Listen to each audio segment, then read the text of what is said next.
इस वीडियो में आप देख सकते हैं कि नवी मुंबई में हुई भारी बारिश और तेज हवाओं के कारण किस तरह का नुकसान हुआ है।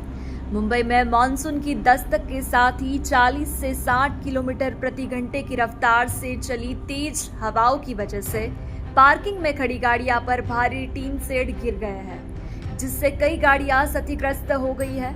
चैनल गुजरात सुरक्षित की ओर से हम आप सभी से अपील करते हैं कि भारी बारिश या तूफान के समय अपनी गाड़ियों को पेड़, बिजली के खंभे या टीन शेड के नीचे पार्क करने से बचें और सुरक्षित रहें।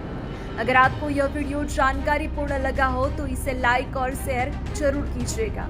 ऐसी ही सुरक्षा और मौसम से जुड़ी हर अपडेट के लिए हमारे चैनल को सब्सक्राइब करना न भूलें।